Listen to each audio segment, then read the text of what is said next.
NCERT classes stock में स्वागत है आप सभी छात्रों का। आज के इस वीडियो में आर्टिकल्स पढ़ेंगे हम। बेसिक जानकारी आर्टिकल्स की जानते हैं। सबसे पहले आर्टिकल 3 होते हैं, ए, एन और द। ये आर्टिकल्स 3 होते हैं। आर्टिकल्स को दो भागों में बांटा गया है। पहला है इंडेफिनाइट और दूसरा है डेफिनाइट। इंडेफिनाइट आर्टिकल्स में आते हैं ए और एन, और डेफिनाइट आर्टिकल्स में आते हैं द। ये जो आर्टिकल्स होते हैं ये होते हैं अनिश्चित, इन्हें कहते हैं अनिश्चित। और जो डेफिनाइट होते हैं ये होते हैं निश्चित। यहां पर इन सभी आर्टिकलों के कुछ एग्जाम्पल हम लेते हैं। जैसे this is a book, this is a book. तो यहां पर ए जो है ए आर्टिकल है। दिस इज एन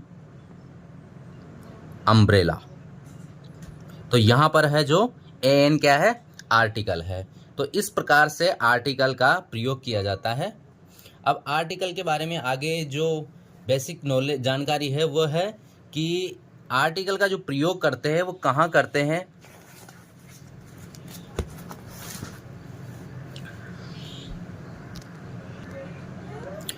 यहाँ पर आर्टिकल्स का प्रयोग कहाँ पर करते हैं हम, यदि वाक्यों में सिंगुलर काउंटेबल नाउन हो, वाक्यों में जो नाउन हो वो सिंगुलर हो और काउंटेबल हो, तो उससे पूर्व आर्टिकल ए एन का प्रयोग करते हैं। और वह अनिश्चित हो, वह सिंगुलर काउंटेबल नाउन हो, उससे पूर्व करते हैं। और यदि वह सिंगुलर काउंटेबल नाउन अनिश्चित हो तो आर्टिकल ए या ए एन का प्रयोग करते हैं। जो ए और ए एन के प्रयोग के नियमों में हम इन सबको जानेंगे।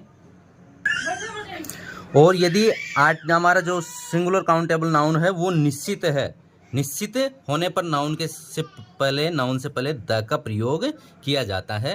तो जो सिंगुलर काउंटेबल नाउन से पूर्व ए का प्रयोग किया जाता है वो अनिश्चित होने पर किया जाता है, और द का प्रयोग किया जाता है वो निश्चित काउंटेबल नाउन होने पर द का प्रयोग किया जाता है। तो ये ए और ए एन के जो बेसिक प्रयोग है वो इस लाइन में हमने बताए हैं। यहाँ पर इंडेफिनिट आर्टिकल ए और ए एन, तो इनका प्रयोग कहाँ पे किया जाता है, किससे पूर्व किया जाता है। तो जो अनिश्चित नाउन से पहले तो किया जाता है, उसके अलावा भी किया जाता है। तो पहला तो है कि कोई भी अगर सिंगुलर काउंटेबल नाउन हो, सिंगुलर काउंटेबल नाउन हो, इंडेफिनिट हो वो।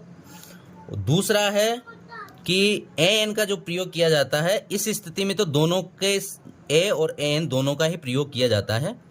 लेकिन अगर कोई नाउन है और उसका उच्चारण, कोई नाउन है और उसका उच्चारण, नाउन के प्रथम अक्षर का उच्चारण, प्रथम अक्षर का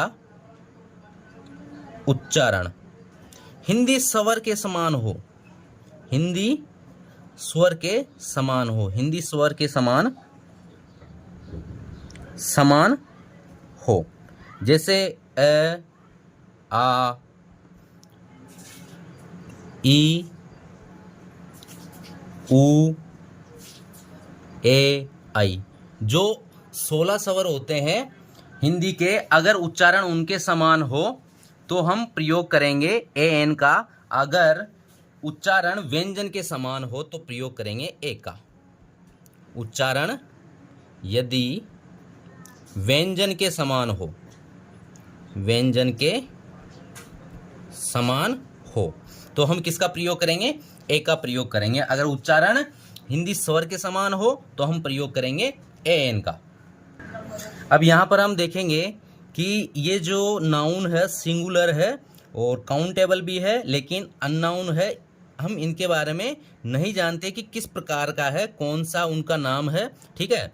तो अंग्रेजी के अंदर ए, ई, आई, ओ, यू ये स्वर होते हैं। तो हम इन स्वरों के जो उच्चारण होता है उस आधार पर जो प्रयोग करते हैं वो ए एन का प्रयोग करते हैं। अब आवश्यक नहीं है कि अगर ये स्वर आ जाए तो हम सीधा ए एन का प्रयोग करेंगे, ऐसा बिल्कुल भी आवश्यक नहीं है। हम जब भी ए एन का प्रयोग करेंगे तब इन स्वरों के अलावा भी अगर कोई अंग्रेजी अक्षर का व्यंजन हो तो उसका अगर उच्चारण हिंदी स्वर के समान हो तो उसके आगे हम किसका प्रयोग करेंगे, ए एन का। अब जैसे यहाँ पर है यूं है तो इसका उच्चारण ऐसे हो रहा अम्ब्रेला, तो यहाँ पर ए एन का प्रयोग करेंगे।